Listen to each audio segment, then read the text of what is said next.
I got an email from Dexter Fletcher, and he said, "Hey, man, you want to come to London and be in a movie about Elton John?" And I was like, "Yeah, I do."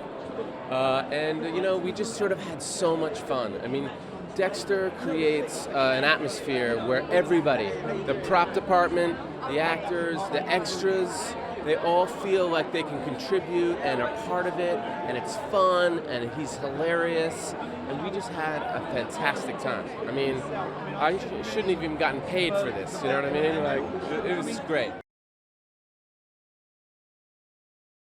I'm just hoping they walk away with this great message in it that is what's happened to Elton. Despite all the things that have happened in his life, he still has this positive, beautiful outlook on life, and I think that's the kind of feeling the film leaves you with at the end, so hopefully people will take that away.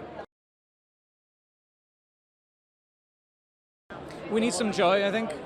I think we need some joy in the world, and he has brought joy and love and vulnerability to everyone who hears his music. I mean, that's something that really sets him apart, is that there is so much emotion that comes out of his songs, I think, and when you put that to images in a film, I think the effect can be quite profound.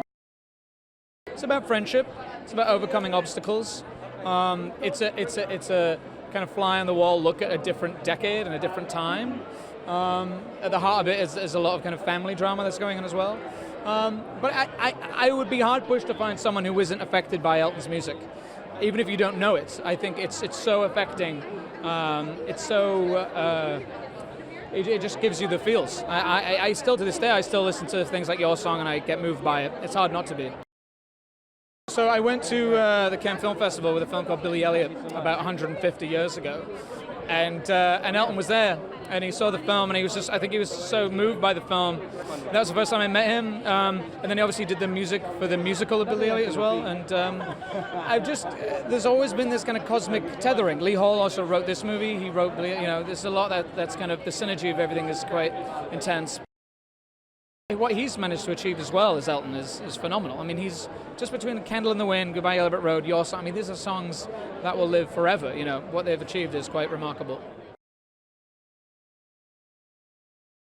Yeah, I mean, it's kind of hard to quantify. It's hard to, because it sounds like lip service maybe, or of course we're here, we're promoting it, everyone's turned out.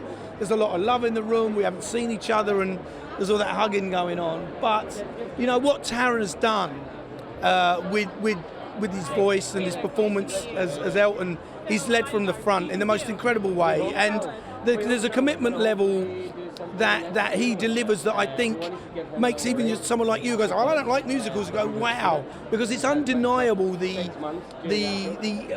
immersive step that he's taken that brings people like Richard on board and Bryce and that it doesn't matter what it does. We're all so proud of being a part of it.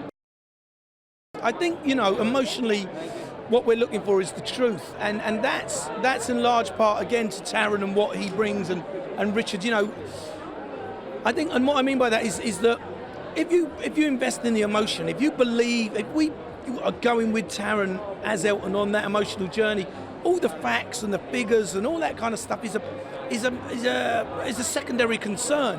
What we want to see is someone feel it. Because it's Elton's retelling the story. It's not a biography where like Monday this happened, Tuesday.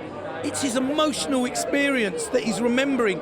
So it's a different way of telling the story. It's a creative, imaginative leap, and that is a real treat to have that opportunity. I mean, a lot of love and creativity and talent. I mean, these are the things that you search for, and you look for like-minded people, or people understand what it is, what the vision is, and how they can get on board with that, how they can be a part of that and make it bigger and better. Adam Murray, the choreographer, and Ronan Marcus, the designer, and Julian Day, the costumes. It's like there's a big part of it that I really have the great pleasure in wrestling people to do their best and deliver more. I'm like, it's Elton John. It's got to be big. It's got to be brave. He says it in the film. Richard Madden says it in the film. Be brave. And it's really the motto that the film lives by. Be brave, because we had nothing to lose. We all sort of stepped out on the ledge. It's thrilling. It's wonderful. I mean, we've been not literally around the world, but we've been sort of accompanying this movie for the last couple of weeks. So the incredibly positive reviews of it haven't been hurtful for our traveling convenience, So yeah, I got nothing to say other than I'm really happy. Taron is an incredible talent who I think in himself has a really strong fan base from other endeavors of his. So the fact that he is a singing voice in this is sort of the icing on the cake, and so hopefully the soundtrack that incorporates his voice is going to bring in a new fan base.